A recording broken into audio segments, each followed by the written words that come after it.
सभी को नमस्ते। परीक्षा उपयोगी मेरे चैनल कंक्रीट नॉलेज में आपका स्वागत है। आशा करता हूं कि स्वास्थ्य कार्यकर्ता परीक्षा 2023 हेतु आपकी तैयारी अच्छी चल रही होगी।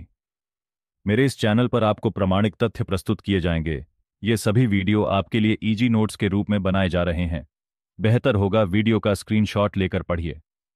परीक्षा पाठ्यक्रम पर आधारित ये प्रस्तुति आपके विषय पर समझ बनाने में बहुत सहायक होगी। इस प्रस्तुति में गर्भावस्था के चिन्ह और लक्षणों पर चर्चा की जाएगी। तो आइए प्रारंभ करते हैं। गर्भावस्था में कई शारीरिक एवं भावनात्मक बदलाव होते हैं। महिला में अधिकतर ये परिवर्तन शिशु जन्म हेतु, प्रसव एवं स्तनपान के दौरान होने वाली जरूरतों को पूरा करने के लिए होते हैं।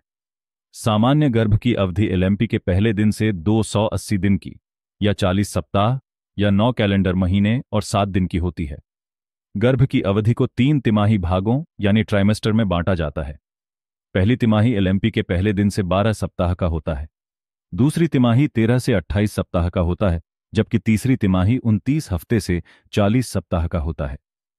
गर्भावस्था में मुख्य चिन्ह तथा लक्षण 3 वर्गों में विभाजित किए जा सकते हैं। पहला है अनुमानित चिन्ह, जिसमें माहवारी का रुक जाना, प्रातःकालीन मिचली, स्तन चिन्ह, जल्दी जल्दी पेशाब आना, स्पंदन आते हैं। दूसरा है संभावित चिन्ह, जिसमें श्रोणि चिन्ह यानी पेल्विक साइन, उदरीय विवर्धन यानी एब्डोमिनल एनलार्जमेंट आते हैं। तीसरा है स्पष्ट चिन्ह, जिसमें गर्भस्थ शिशु की धड़कन, गर्भस्थ शिशु की हलचल, गर्भस्थ शिशु के अंग और गर्भावस्था का परीक्षण आता है। यहां तालिका के अनुसार अनुमानित चिन्हों को पहली, दूसरी और तीसरी में होने वाले बदलाव के साथ समझाया जा रहा है। माहवारी रुक जाना यानी अमेनोरोया पहली तिमाही में ही होता है। गर्भावस्था का प्रथम प्रमाण नियमित मासिक धर्म वाली महिला का समय पर मासिक धर्म न होना है। प्रातःकालीन मिचली यानी मॉर्निंग सिकनेस, यह भी पहली तिमाही में ही होता है। मासिक धर्म बंद होने के कुछ दिनों बाद अधिकांश महिलाओं को मिचली और उल्टी होती है। इसे प्रातःकालीन मिचली कहते हैं। यह 6 से 10 सप्ताह के बीच में अधिक होती है और तीसरे माह के अंत तक बंद हो जाती है। कभी कभी कुछ महिलाओं में वजन अधिक हो सकता है, जिससे निर्जलीकरण और कीटोन में यानी कीटोन्यूरिया हो जाता है। स्तन चिन्ह यानी ब्रेस्ट साइन, स्तन चिन्ह में होने वाले बदलाव निम्न हैं। पहली तिमाही में स्तनों में भरापन और झुनझुनी, साथ ही निप्पल और एरियोला के चारों ओर का रंग गहरे होने के साथ स्तन को छूने या दबाने से दर्द का होना पाया जाता है, जो प्रसव होने तक बना रह सकता है।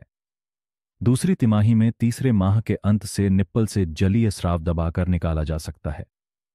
अनुमानित चिन्हों में मूत्राशय क्षोभ यानी ब्लैडर इरिटेशन पहली तिमाही में पाया जाता है, जिसमें गर्भवती महिला को बार बार पेशाब लगती है।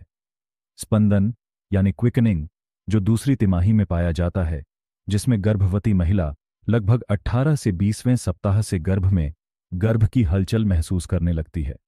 इसे ही स्पंदन कहते हैं। अब आइए तालिका के अनुसार संभावित चिन्हों को पहली, दूसरी और तीसरी में होने वाले बदलाव के साथ समझते हैं। संभावित चिन्ह के अंतर्गत पेड्ढू चिन्ह यानी पेल्विक साइन में प्रथम 3 माह में मुख्य चिन्ह दिखाई देते हैं, जिसमें योनि नीली दिख सकती है। दूसरे माह के बाद गर्भाशय और ग्रीवा नरम होने लगती है, साथ ही गर्भाशय बढ़ता है, गर्भाशय मुलायम होता है। मासिक धर्म बंद होने के लगभग 6 सप्ताह बाद गर्भाशय का विवर्धन दिखने लगता है और 6 से 10 सप्ताह के बीच हेगार चिन्ह सकारात्मक होता है। दूसरा संभावित चिन्ह है पेट का बढ़ना यानी एब्डोमिनल एनलार्जमेंट, जो दूसरी तिमाही से स्पष्ट होता है, जिसमें 12 सप्ताह के अंत में गर्भाशय का ऊपरी भाग फंडस प्यूबिक सिम्फाइसिस के ऊपर होता है। 20 सप्ताह में गर्भाशय का ऊपरी भाग फंडस नाभि की नीचे किनारे पर होता है और अंतिम अर्थात तीसरी तिमाही में जीफियस्टनम गर्भाशय का ऊपरी भाग फंडस महसूस किया जा सकता है। केवल माहवारी रुकने का अर्थ गर्भवती होना नहीं होता। अन्य चिन्ह या कुछ स्पष्ट चिन्ह यानी पॉजिटिव साइन भी होने चाहिए। पहला स्पष्ट चिन्ह है गर्भस्थ शिशु की धड़कन यानी फीटल हार्ट साउंड्स। गर्भस्थ शिशु की धड़कन 6ठे माह के बाद दूसरी तिमाही में सुनी जा सकती है। यह धड़कन 120 से 180 प्रति मिनट के बीच बदलती रहती है। यह मध्य रेखा पर साधारणतः अच्छी तरह से सुनी जाती है। दूसरा स्पष्ट चिन्ह है गर्भस्थ शिशु की हलचल यानी फीटल मूवमेंट्स, जो 22वें सप्ताह के बाद दूसरी तिमाही में परीक्षक द्वारा उदर के हल्के परिस्पर्शन से गर्भ की हलचल महसूस की जा सकती है। तीसरा स्पष्ट चिन्ह है गर्भस्थ शिशु के अंग यानी फीटल पार्ट्स ये लगभग 22वें सप्ताह में यानी दूसरी तिमाही में अनुभूत किए जा सकते हैं, जबकि 28वें सप्ताह के बाद तीसरी तिमाही में सिर, पीठ और हाथ पैरों को पहचानना संभव हो जाता है। चौथे स्पष्ट चिन्ह में गर्भावस्था का परीक्षण आता है, जिसमें सर्वाधिक प्रयुक्त गर्भावस्था परीक्षण प्रतिरक्षा परीक्षण है, जिसका आधार गर्भावस्था आंवल द्वारा उत्पन्न मानव जरायुज गोनाडोट्रोपिन यानी HCG हार्मोन है। यह हार्मोन गर्भवती महिला के मूत्र और रक्त में स्पष्टतः माहवारी रुकने के 1 सप्ताह बाद अवश्य पाया जाता है, जिसे डिआईपिएस्टिक परीक्षण से आसानी से जाना जा सकता है।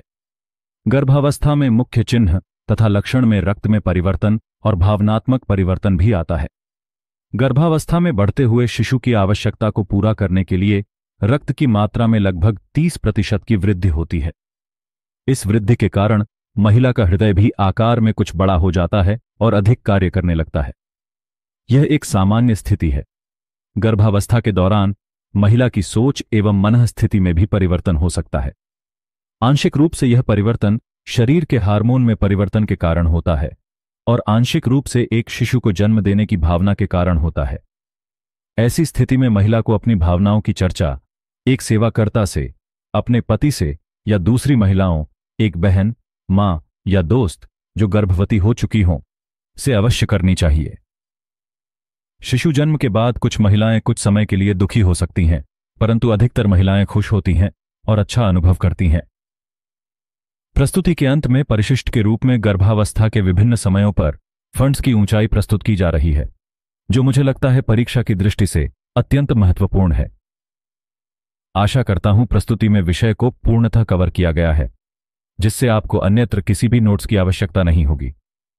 परीक्षा की सफलता के लिए मेरे चैनल के अन्य प्रस्तुतियों को भी देखें और सब्सक्राइब करें। धन्यवाद।